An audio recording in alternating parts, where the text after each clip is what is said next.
Kalau kita mau lihat ini dengan kacamata syariat, berarti kan haram itu. Nabi Ibrahim kaya, tapi membiarkan anak istrinya di tanah suci tanpa dikasih sangu. Hitungan syariat kan haram. Nah, kita sebagai murid Tijani, ini loh pendidikannya. Tapi kita bukan di Baitullahnya, tapi diserahkan oleh sahabat kepada Rasulullah. Semua amal ibadah kita dalam syariat, sholat kita, puasa kita, haji kita, umroh kita, sodakoh kita, semua amalan-amalan syariat kita, intinya itu adalah tertuju kepada at-ta'alluq billahi ta'ala bila infisamin wala tazalzulin.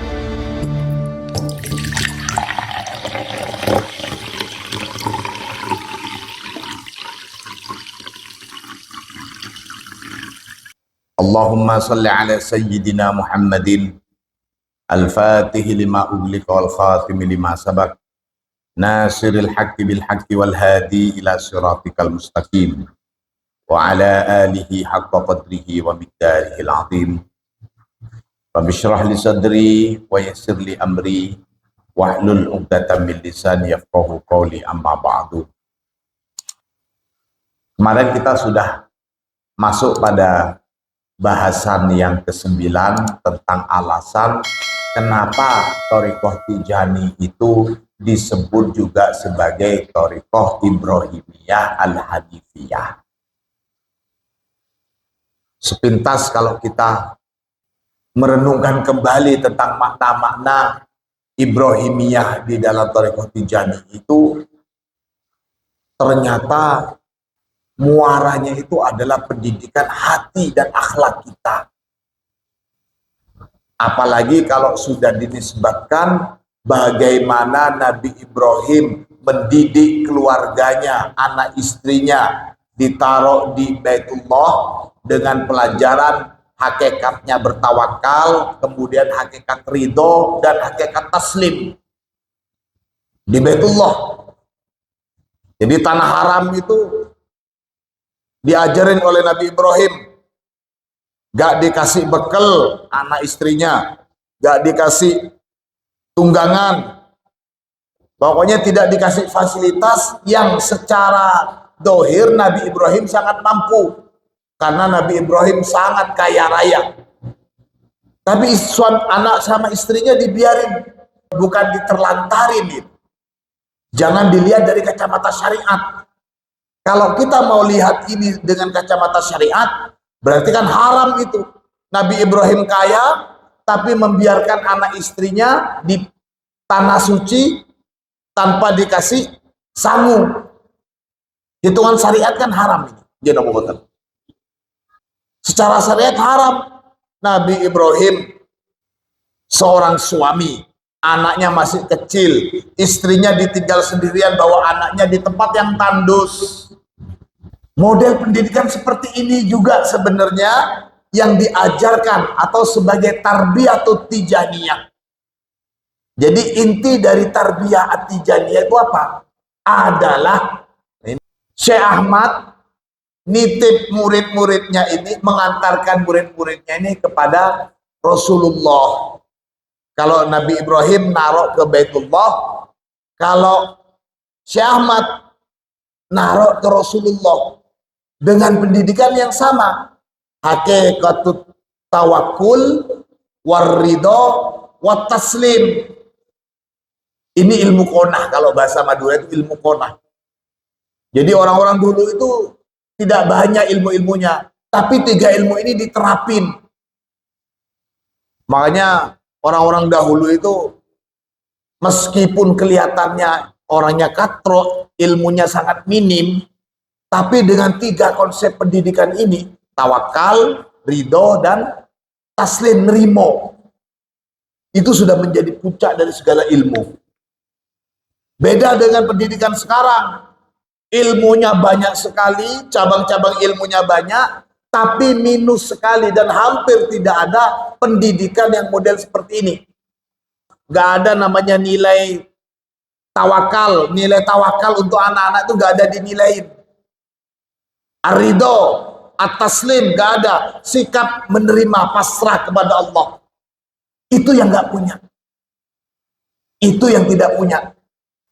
Nah, kita sebagai murid Tijani, ini loh pendidikannya.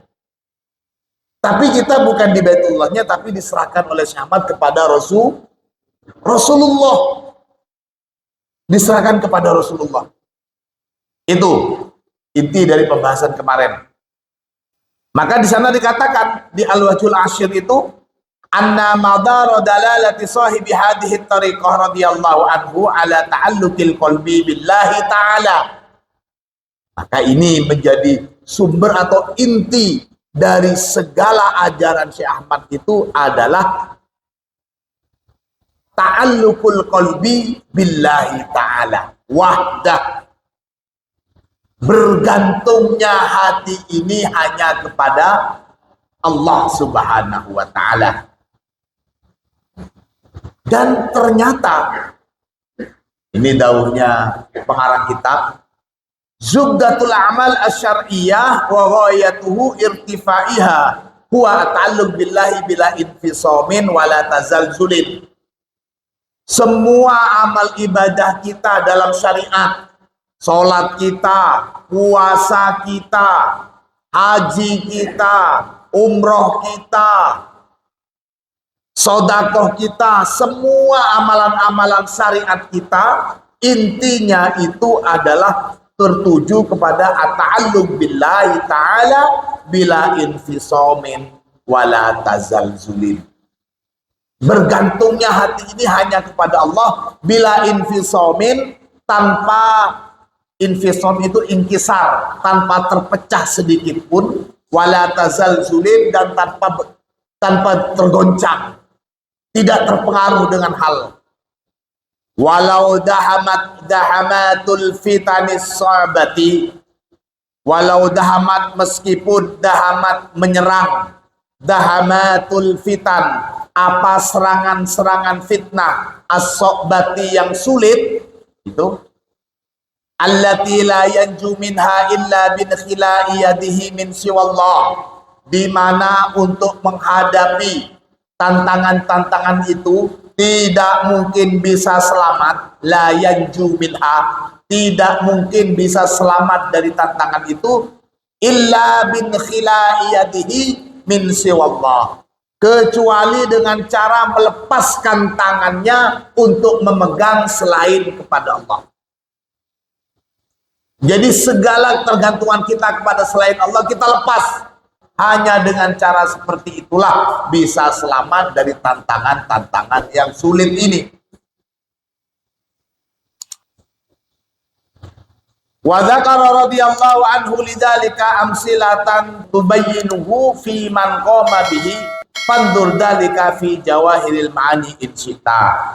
Keterangan seperti ini ada juga di kitab Jawahirul Ma'ani sebagaimana catatan kaki tersebut. Jadi ini bukan hanya untuk kalangan awam saja.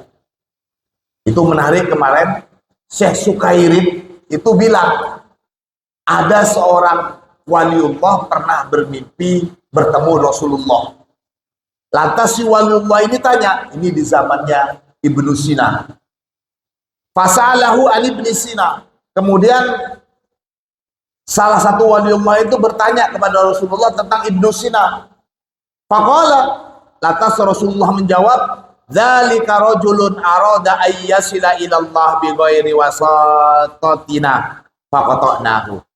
Orang tersebut yakni Ibnu Sina, jawabannya Rasulullah, orang itu ingin menuju kepada Allah tapi tidak melalui perantara kami, katanya Rasulullah. Faqata'nahu, maka kami putus dia. Nah, jadi kita bergantung kepada Allah bukan lantas langsung kepada Allah, tapi tetap melalui Rasulullah Sallallahu Alaihi Wasallam. Bukan seperti kalangan orang-orang al-batini, ilmu-ilmu kebatinan itu, orang-orang kejawen. Sholat gak mau, padahal sholat itu adalah ajaran Rasulullah. Mereka gak mau sholat, gak mau syariat, maunya langsung. nang Gusti. Nah, itu. Ini yang dikatakan tidak mungkin. Wa min kalamihi fihi aidon, dan termasuk juga dawuhnya Syekh Ahmad fihi, di dalam hal yang berkaitan dengan ta'alluqul qalbi billah itu. Aidon juga qauluhu li ba'di man awsahu ba'da kalamin awsahu bihi manassuhu, yakni dawuhnya Syekh Ahmad kepada sebagian murid beliau yang sudah diberikan wasiat ba'da kalamin, setelah beberapa perkataan, ausohu, memberikan wasiat siapa si Ahmad, bihi, dengan kalam, manassuhu, di mana kalimatnya itu seperti ini. Wal amrul ladzi la budda minhu ba'da hadza. Kalau bahasa kita mungkin, nah sekarang yang penting yang harus kita pikirkan setelah ini adalah, bahasa kita begitu, wahwa bidayatu jami'il amri wa nihayatuha. Sesuatu yang penting itu apa? Adalah sesuatu yang menjadi bidayatu jami'il umur, sebagai permulaan untuk semua urusan-urusan, wa nihayatuha, dan semua yang menjadi akhir dari setiap urusan. Jadi segala urusan kita, segala pekerjaan kita, segala harapan kita itu harus dimulai dengan satu hal ini dan diakhiri dengan satu hal ini juga. Apa itu? Ta'alluqul qalbi billahi ta'ala. Menggantungkan atau bergantungnya hati ini hanya kepada Allah dalam segala hal. Sekali lagi, dalam segala hal. Bil inhiyasi ilaih, dengan cara bil inhiyas itu bil khauf ilaih, dengan cara takut kepada Allah, warruju ilaih, dan kembali kepada Allah, wa tarki kulli ma siwahu, dan meninggalkan segala hal selain urusan Allah, umuman, baik yang bersifat umum, wa khususon, atau yang bersifat khusus. Wa min kalamihi aidon, dan termasuk dari dawuhnya Syekh Ahmad fidzalika, dalam hal yang demikian itu, dalam hal terikatnya kita bergantung kepada Allah. Jadi wasiatnya Syekh Ahmad tentang itu, wal wajibu fi haqqi salik, dan yang wajib bagi seorang as-salik. Kita ini semuanya adalah salik, orang yang sedang berjalan untuk menuju Allah. Tujuan utama adalah Allah. Semua orang itu, baik secara dohir ataupun batin, mereka adalah as-salikin, as-salikun, yang berjalan menuju Allah. Yang wajib bagi seorang salik itu ayyumsiya wa yusbiha wa yudilla, gitu, wayabita. Seorang salik itu dia harus menjadi, harus tetap. Ini dauhnya Syekh Ahmad ini, sampai disebut semua ayyumsiya wa yusbiha wa yudilla wayabita. Saya maknain 3 kalimat ini, dia harus selalu tetap, gitu. Walaysa lahu muradun illa syai', dia harus selalu tetap tidak punya keinginan kecuali 2 hal. Nah, ini yang menjadi inti bagi kita murid Syekh Ahmad. Keinginan kita 2 hal saja. Apa itu? Al-awwal, adapun yang pertama, huwallahu azza wa jalla, dialah tujuan kita Allah azza wa jalla, ikhtiaron, sebagai bentuk ikhtiar atau pilihan kita. Kita ada pilihan, mau milih Allah atau selain Allah. Kecenderungan kita kepada Allah atau kepada selain Allah, itu bentuk pilihan. Lahu, bagi seorang salik, min jami'il maujudat, dari semua yang ada. Wastighnaan, dan sebagai upaya cukup, bihi, dengan Allah, anha, dari semua yang ada. Wa unfatan, dan sebagai bentuk unfah itu izzatan, ya, Gengsi sebagai bentuk gengsi, kalau dia sebagai makhluk Allah masih mengharap kepada sesama makhluk. Kesatria tidak mau menghibah kepada selain Allah. Unfatan min lahdiha lamhatan. Walau muddatan, lamhatan itu meskipun hanya sebentar saja. Wa ghairatan ayyakhtara siwahu. Wa ghairatan, dan sebagai bentuk cemburu kalau memilih selain Allah. Karena hanya Allah yang ada di dalam cintanya. Kalau memilih selain Allah, berarti cintanya sia-sia. Nah, ini kan sudah tahapan yang sangat tinggi sekali. Nah, untuk tujuan yang ini, dijelasin lagi. Waliyakun Allahu Azza wa Jalla huwa mabda'u muradihi. Waliyakun, maka untuk hal demikian Allah lah yang menjadi mabda'u muradihi, sebagai mabda itu pangkal, muradihi dari keinginan seorang salik, wa muntahahu, dan sebagai ujung dari keinginan seorang salik. Wa awwalu muradihi, Allah juga menjadi awal atau dasar dari keinginan seorang salik, wa akhiruhu, dan menjadi akhir dari keinginan seorang salik. Saya paham, tapi membayangkannya itu sudah sangat luar biasa sekali. Sangat sulit sekali. Kita sekarang berdagang. Tujuan utamanya apa? Iya ke Allah. Tujuan kita berdagang, berusaha, tujuan utamanya adalah untuk ma'isyah. Kemudian dia diakal-akalin supaya enak beribadah begini. Nah, itu kan bahasa logika untuk mengarahkan ke sana saja. Jangan pahami dengan pikiran, pahami dengan hati. Hatta la tabgha lamhatun yuridu fiha ghairahu. Hatta la tabgha, sehingga tidak tersisa sedikit pun. Yuridu fiha, menghendaki siapa murid, fiha, di dalam iradanya itu, ghairahu, selain Allah.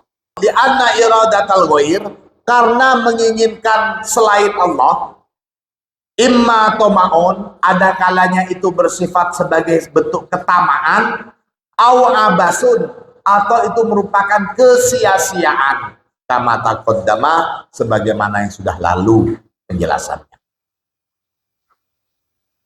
Wasani, dan adapun yang kedua, yang termasuk dari kewajiban seorang salik itu, min muradatil salik ayyakuna kulluhu lillahi azza wa jal. Seorang salik itu harus mempunyai keinginan bahwa segala yang diusahakannya, segala yang dilakukannya, semua ibadahnya itu lillahi azza wa jal, hanya untuk Allah azza wa jal. Kholison, kholison itu maksudnya bersih, murni, tanpa ada rikiyatil ghair, pengaruh selain Allah. Nah, ini juga sulit sekali. Padahal kalau bahasa pendidikan itu ada stimulus untuk menuju sana. Ini yang kedua, ini sulit sekali. Kita bisa dalam beribadah itu murni hanya ada Allah Ta'ala, tanpa ada embel-embel sesuatu apapun. Apakah dosa kalau ada? Kalau dikatakan dosa, tidak. Tapi tidak sampai pada tahapan ini. Contohnya, ini contoh. Di Gondang Legi itu sekarang viral. Kalau sholat tarawih, rame sekali. Dia nomor boten. Karena 20.000. Apakah boleh? Boleh, gak apa-apa. Tapi itu sudah ada stimulusnya. Itu namanya min rukiyatil fulus. Apakah Tijani nggak boleh sholat sana? Boleh, silakan, nggak apa-apa. Jualan di sana juga nggak apa-apa, nggak sholat tarawih boleh. Kalau bolehnya boleh, ya. Tapi belum sampai tahapan ini. Ini sulit sekali, sulit sekali. Hanya Allah yang tahu siapa orang yang sudah sampai pada tahapan ini. Sekali lagi, hanya Allah yang tahu siapa-siapa saja yang sudah sampai ke tahapan ini. Ini sudah nggak bedanya antara muqaddam dengan ikhwan, sama-sama berjuang ke sini. Baik yang muqaddam ataupun yang ikhwan sama-sama dititipin oleh Syekh Ahmad kepada Rasulullah, sama-sama dititipin ke Rasulullah. Jadi untuk hal-hal seperti ini sudah tidak ada kaitannya lagi antara muqaddam dengan ikhwan. Allahumma sholli ala Muhammad. Kamilat ta'alluq billah. Ya Allah, ini. Jadi utuh sempurna bergantung kepada Allah semata. Wah, saya repot sekali. Apalagi contohnya Nabi Ibrahim. Apalagi contohnya Nabi Ibrahim. Wafiqon ma'amuradi azza wa jal. Keinginan seorang murid itu, as-salik itu bisa berkesesuaian ma'amuradihi azza wa jal dengan kehendak Allah subhanahu wa ta'ala. Wa munsalikhon an jami'il iradat. Wa munsalikhon, dan melepaskan diri an jami'il iradat, dari semua kehendak-kehendak, dari semua kehendak-kehendak diri, wal ikhtiarat, dan pilihan-pilihan diri, wa tadbirat, dan upaya-upaya diri, wal hudud, dan juga keuntungan-keuntungan, wasyahawat wal agharad, dan kehendak-kehendak serta tujuan-tujuan diri. Sepi dari itu, nah ini kan sudah sulit sekali. Seakan-akan sudah terlepas dari kehidupan dunia. Bagaimana cara menjalankan ini? Wafiqon fi dzalika lillah, yang demikian itu semua wafiqon, berkesesuaian, fi dzalika lillahi, karena Allah, billahi, dengan sebab Allah, ma'allahi, bersama Allah, la syai'a minhu li nafsihi, tidak ada suatu pun dari salik itu li nafsihi, untuk kepentingannya si salik, wala bi nafsihi, juga dengan sebab si salik, wala ma'a nafsihi, juga tidak karena bersama si salik. Wal yakun dalika ubudiyatan lillahi azza wa jalla min ajlihi. Ubudiyatan, sebagai ubudiyah kita. Meskipun kita makan, tapi makan yang konsep tarbiyah tijaniyah, ini namanya ubudiyah. Meskipun kita umpamanya kerja, tapi dengan konsep tijaniyah, tarbiyah tijaniyah sebagaimana yang tadi, itu juga ubudiyatan. Wa iradatan, dan sebagai bentuk kehendak, liwajhihi, sebagai bentuk kehendak untuk mendapatkan keridhaan Allah. Wa adaan, dan juga sebagai bentuk pelaksanaan lihaqqi rububiyatihi, untuk hak Allah yang bersifat rububiyah. Jadi menjadi kewajiban kita, kewajiban seorang hamba kepada Tuhannya.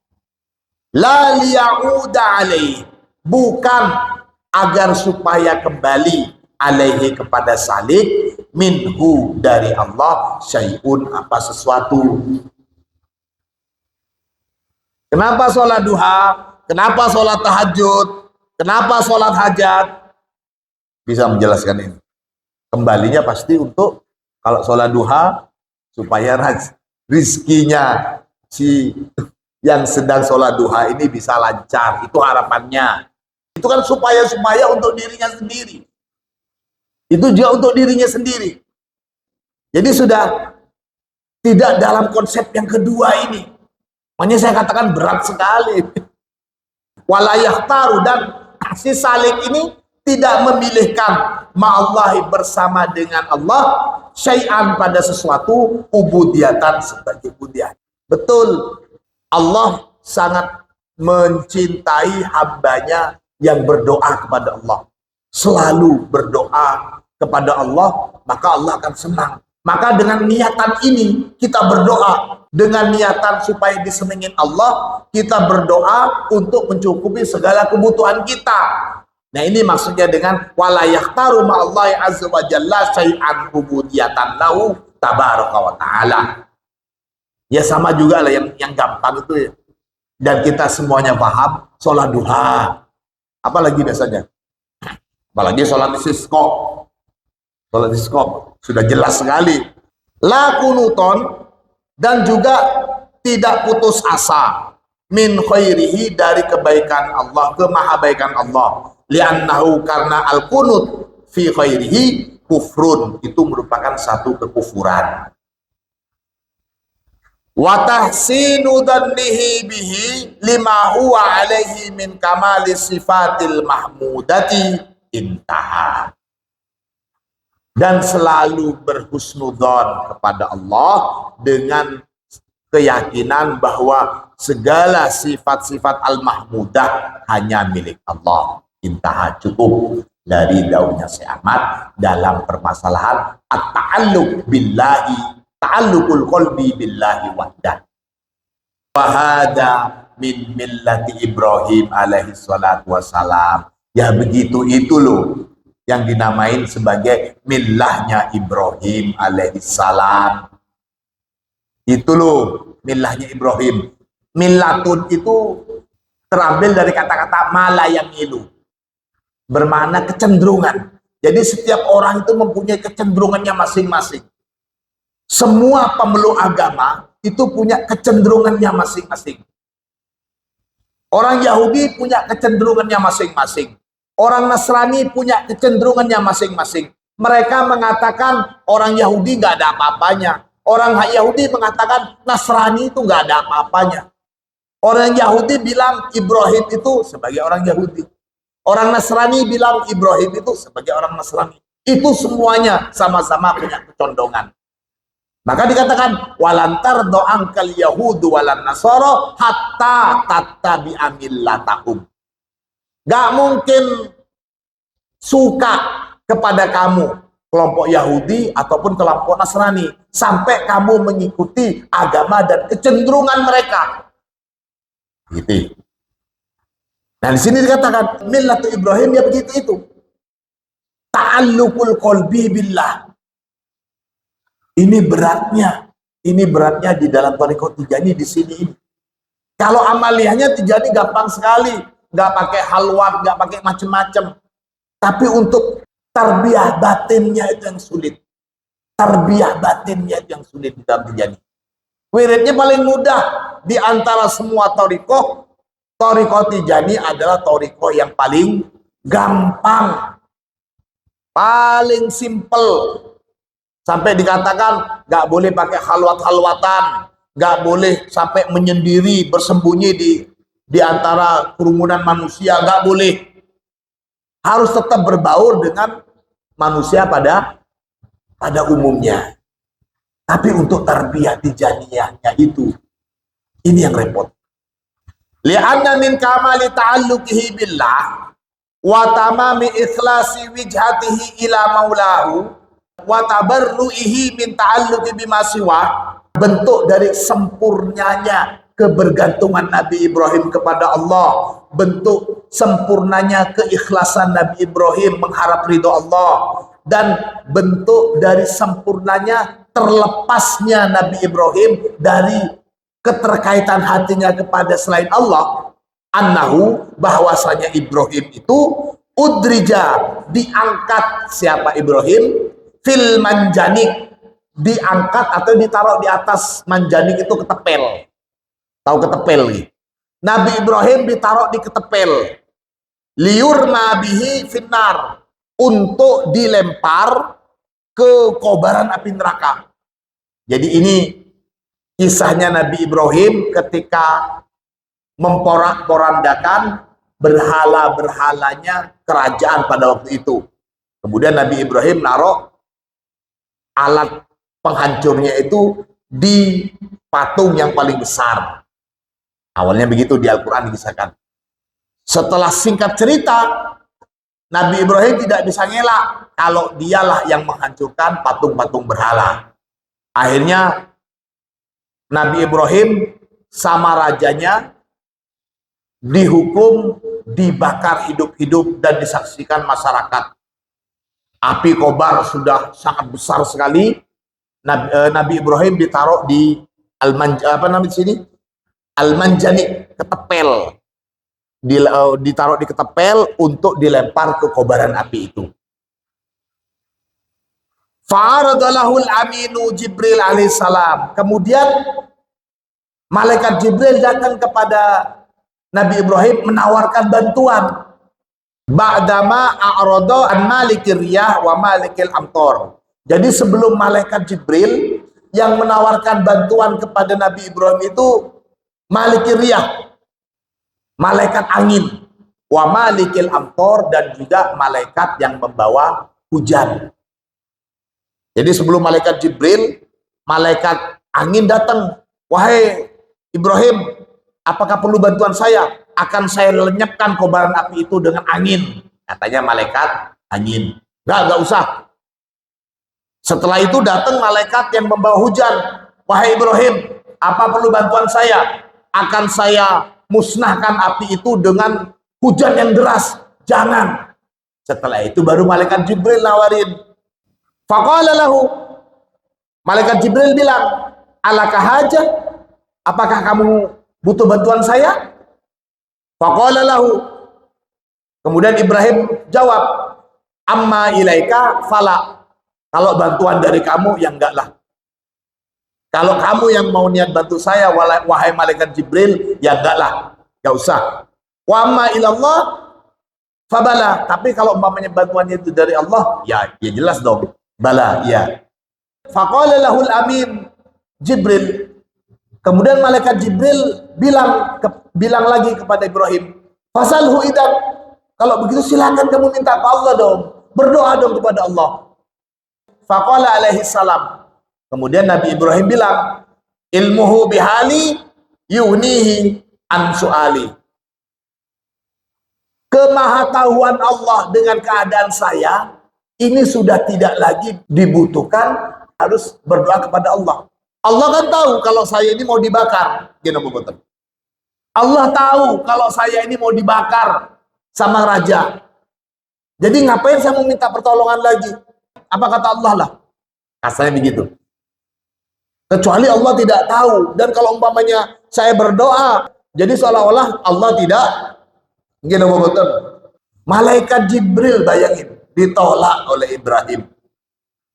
Famin ajli kauni madari dalala fi hadhihi tariqah al-muhammadiyah ala hadhihi al-alati syarifati saniyah kanat ibrahimiyatan hanifiyatan. Dan karena memang tujuan dari pendidikan di dalam tariqah Tijaniyah sebagaimana yang diterapkan oleh Nabi Ibrahim itu, maka tariqah ini disebut sebagai ibrahimiyatan hanifiyatan.